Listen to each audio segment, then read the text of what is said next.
masih kurang bersemangat. Assalamualaikum warahmatullahi wabarakatuh.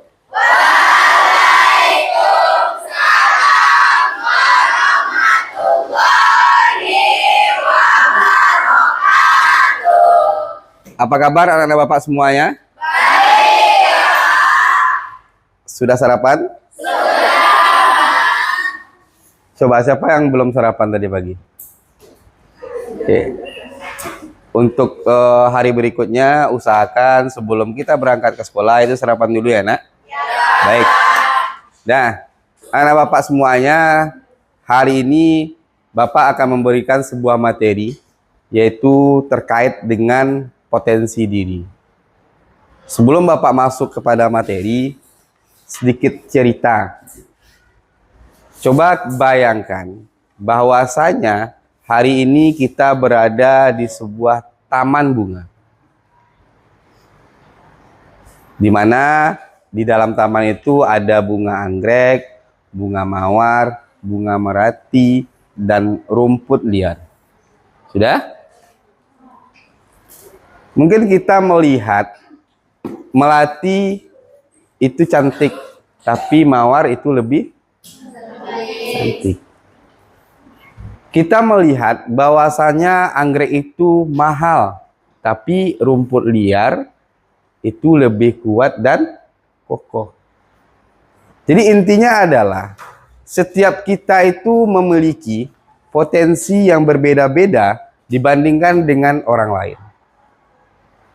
Pernah kita melihat bahwasanya ada orang yang pandai semuanya, bermain musik, olahraga, puisi, bahkan drama, ya kan? Kok nggak ada terjadi dalam diri kita? Sebetulnya hal yang lebih spesifik ataupun keunikan ataupun potensi yang ada dalam diri kita itu belum kita kembangkan. Dah baik. Sebelum Bapak masuk ke dalam materi, ini ada sebuah cermin. Kita akan berkenalan dengan sosok ataupun seseorang yang sangat kuat. Nah, jadi silakan nantinya Ananda bergantian menatap cermin selama lebih kurang 30 detik dan sebutkan 3 bentuk hal positif yang ada dalam diri Ananda. Bisa? Bisa? Dah, siapa yang suka rela terlebih dahulu? Yang suka rela ada? Ada? Oke, silakan. Siapa yang kamu lihat di sana? Dialah orang yang memiliki potensi yang luar biasa. Sebutkan 3 kalimat positif yang ada dalam diri kamu.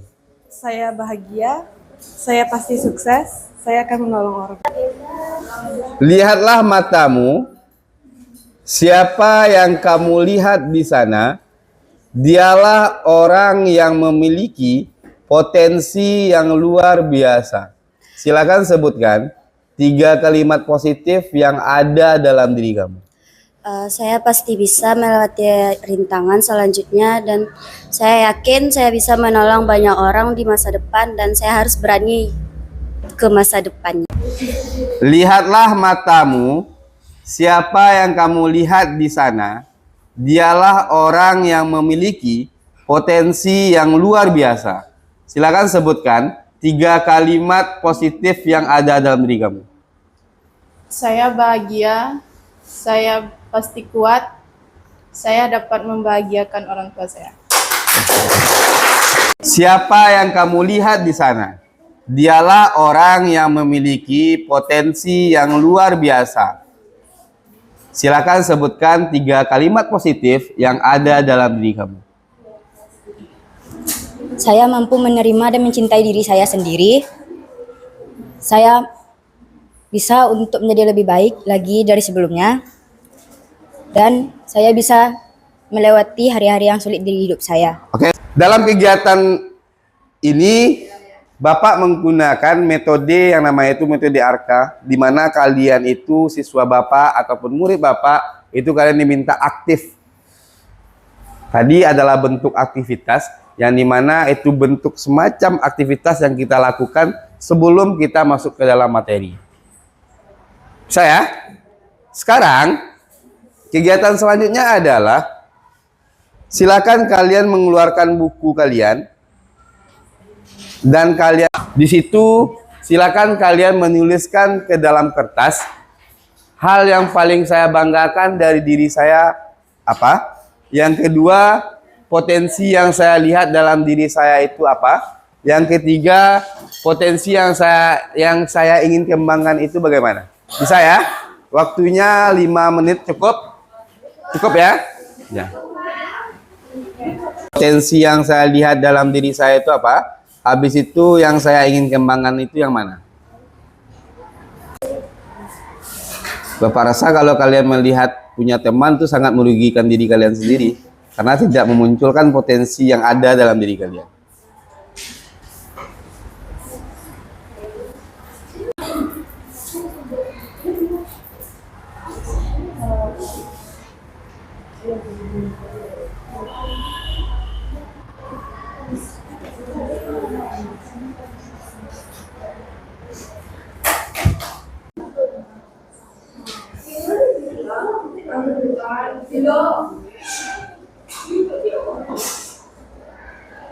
Kita bisa menyampaikan apa yang dituliskan di dalam kertas tersebut.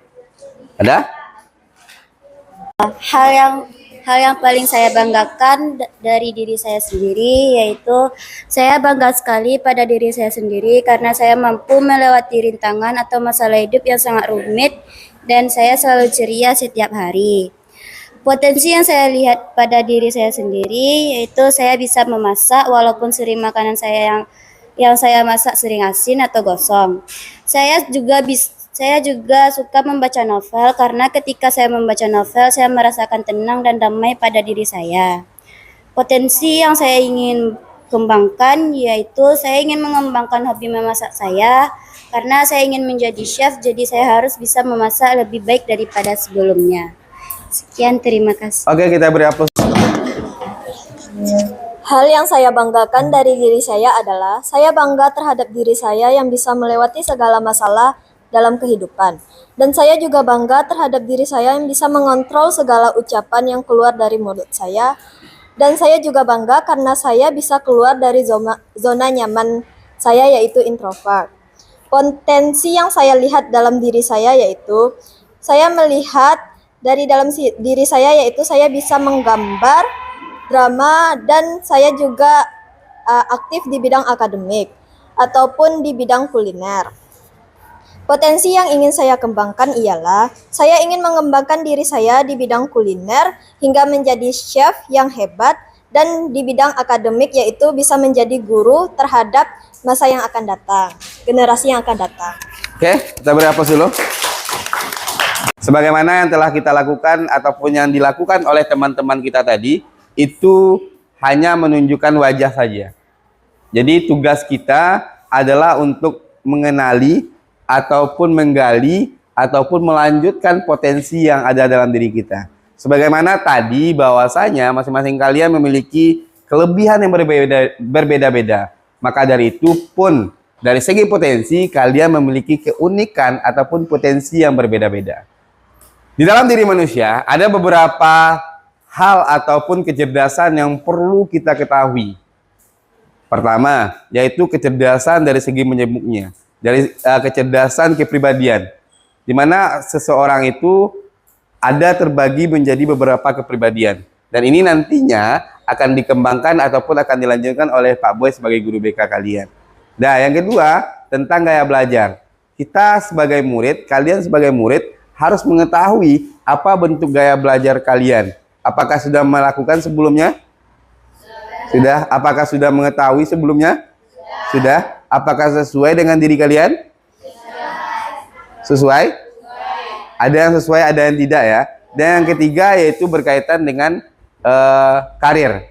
Ini nantinya juga akan dilanjutkan oleh guru BK kalian. Yang saat sekarang ini, Bapak akan lebih mendalami ataupun lebih menggali terkait dengan gaya belajar kalian. Silakan kalian buka handphone kalian. Dan di dalam handphone kalian tersebut, silakan kalian buka grup WA BK kelas 11 Kuliner. Klik linknya, silakan kalian lakukan aktivitas di sana. Nah, yang saran Bapak ini dalam bentuk mengetahui gaya belajar. Jadi tidak ada nilai yang akan diperuntukkan di sana. Oleh sebab itu, silakan kalian menjawabnya atas diri kalian sendiri.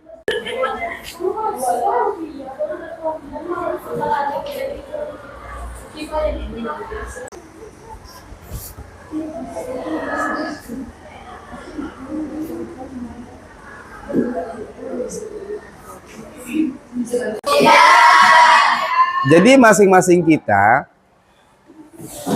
ada yang memiliki dua gaya belajar. Itu kembali kepada diri Anda semuanya, mau mengembangkan yang mana. Yang kuatnya itu seperti apa? Sekarang ini, jika kalian sudah mengetahui gaya belajar kalian, silakan kalian duduk berdasarkan gaya belajar. Dah, yang kelompok sini adalah kelompok visual. Yang mana visual, angkat tangannya. Gaya belajar secara visual. Secara visual. Silakan duduk di sini. Dah, 4 orang yang silakan di sini kelompoknya. Dan yang secara kinestetik mana? Oke, di sini. Dah, silakan duduk berdasarkan kelompok. Ini audio, ini visual, ini audio, ini kinestetik. Hah? Pinjam aja punya teman lagi. Nah, buka aja link satu.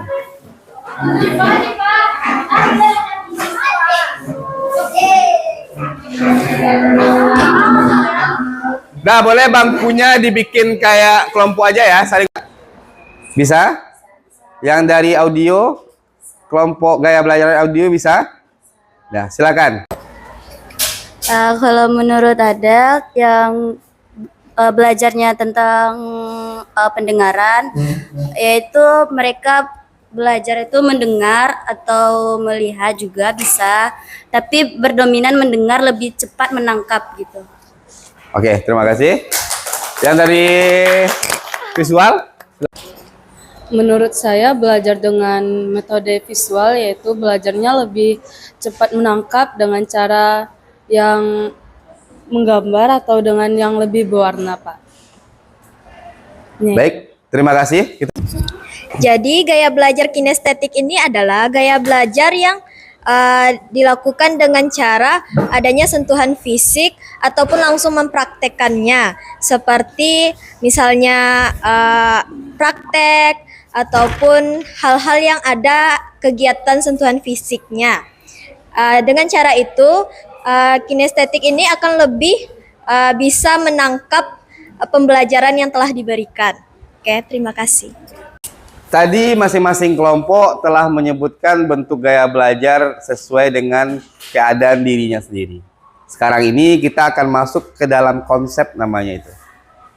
Jadi gaya belajar ini yang kita ketahui itu ada 3. Yang pertama gaya belajar secara visual. Di mana gaya belajar secara visual atau bisa kita sebut juga dengan visual linear, di mana itu kita lebih mudah mengingat sebuah informasi dalam bentuk gambar, grafik, atau tulisan. Iya atau tidak? Yang secara visual. Membaca ataupun mencatat. Itu adalah audio.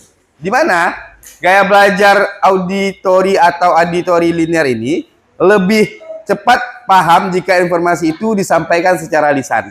Pernah nggak kalian itu memahami pada saat pembina upacara menyampaikan amanatnya? Mudah? Mudah dipahami?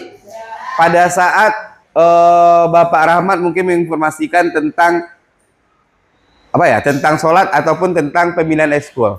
Iya kan? Mudah dipahami? Bisa kalian menjelaskan kepada teman yang mungkin audio atau enggak kinestetik? Bisa?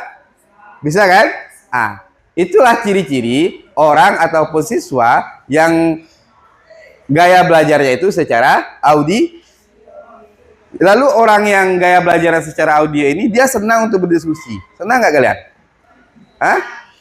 Senang atau tidak? Ya. Aku yang jawab C tadi, menyentuh, bergerak atau melakukan langsung. Jadi pada saat Ibu Fani menginformasikan tentang begini tata cara memasak ini, mungkin orang kinestetik dia ingin langsung ke itu, ya kan? Kalau orang audio dia mendengarkan dulu. Oh kayak gitu ya. Oh sering bertanya, ya kan? Boleh Bu setelah itu, ini lakukan Bu. Ya atau tidak? Itu orang audio. Kalau orang visual dia melihat aja. Kalau mungkin Ibu tuh memberikan informasi tanpa adanya petunjuk yang jelas, mungkin orang visual akan kesulitan untuk memahami apa yang dimaksud oleh guru tersebut. Tapi kalau orang kinestetik, dia langsung menyentuh. Oh kayak gitu. Dia itu bersemangat sekali, pelah lakukan lain. Masa awal gini lah. Lalu lama sering menggunakan gerakan tangan saat berbicara ataupun belajar. Pernah atau tidak?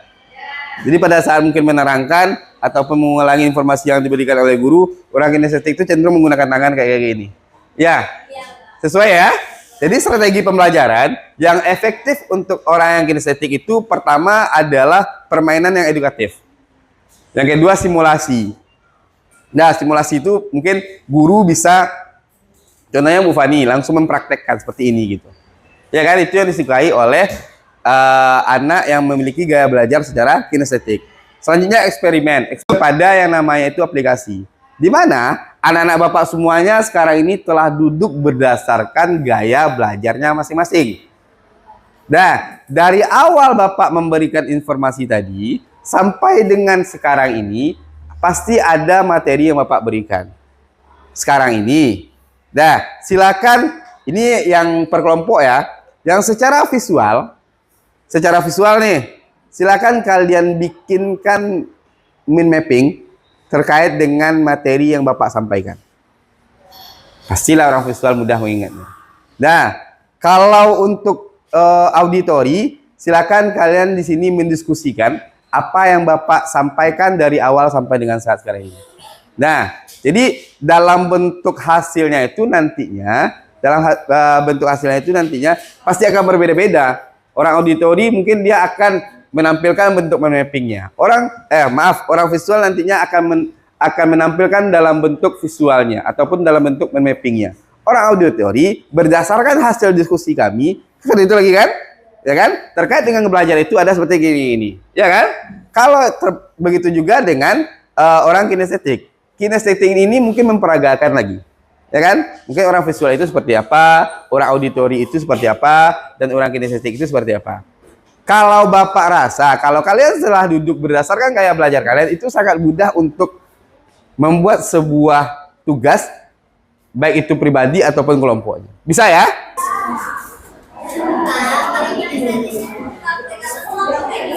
Iya gitu. Berkaitan dengan materi Bapak yang Bapak berikan. Udah waktunya 5 menit aja ya, silakan.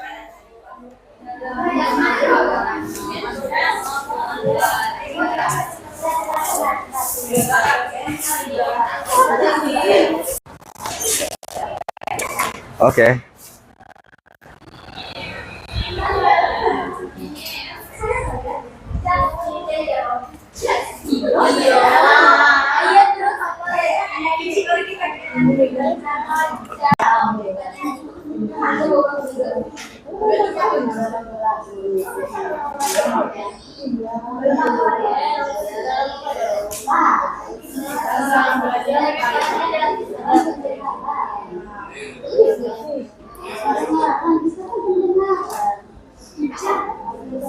Assalamualaikum warahmatullahi wabarakatuh. Waalaikumsalam warahmatullahi wabarakatuh.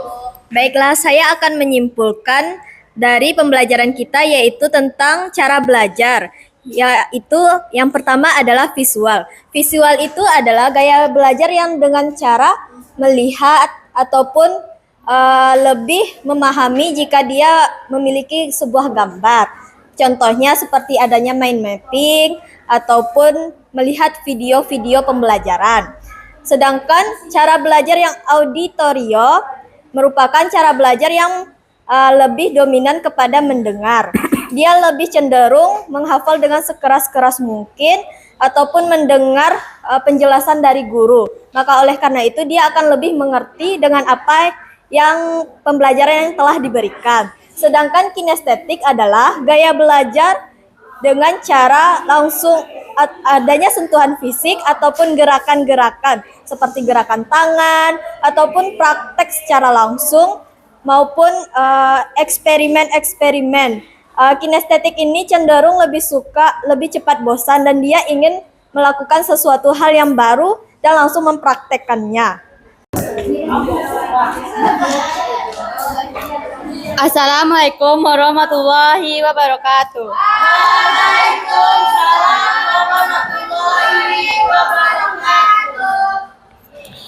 Hasil dari diskusi kelompok audiotorik adalah gaya belajar orang pasti berbeda-beda. Dan dalam pendengaran kami, lebih mudah memahami apa yang kami dengar. Sudah.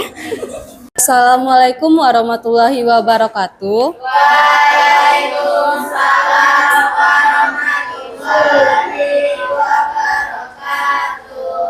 Baiklah, saya akan menjelaskan bagaimana pembelajaran visual. Pembelajaran visual adalah metode pembelajaran yang menggunakan gambar, diagram, grafik, dan video. Umumnya pembelajaran visual ini lebih gampang mengerti dengan metode pembelajaran yang menggunakan gambar atau dengan video dibanding dengan pendengaran atau dengan yang lainnya. Kelebihan pembelajaran visual adalah meningkatkan pemahaman konsep, meningkatkan retensi informasi, dan membuat pembelajaran lebih menarik serta interaktif. Umumnya orang yang memiliki potensi dalam pembelajaran visual lebih sering dalam menghias-hias tugasnya dengan cara menggambar atau dengan lainnya. Baiklah, hanya itu yang dapat saya sampaikan. Anak-anak Bapak semua ya, masing-masing perwakilan kelompok tadi telah menyampaikan hasil diskusi terkait dengan gaya belajar. Sekarang ini Ananda semuanya telah mengetahui potensi yang ada dalam diri Ananda. Salah satunya terkait dengan gaya belajar. Untuk gaya belajar ini nantinya bisa berubah-ubah. Jadi yang mana kalian senangkan itulah yang kalian terapkan. Nah, tapi kalau sudah melakukan tes berulang-ulang kali, dinyatakan masih tetap itu gaya belajarnya, berarti kalian harus mengikuti strategi pembelajaran yang Bapak utarakan tadi. Bisa semuanya? Nah, semoga dengan materi yang Bapak berikan ini bisa meningkatkan motivasi belajar kalian, bisa meningkatkan prestasi kalian dalam bidang akademik maupun non-akademik. Akhir kata dari Bapak, jika ada kesalahan, Bapak mohon maaf. Assalamualaikum warahmatullahi wabarakatuh.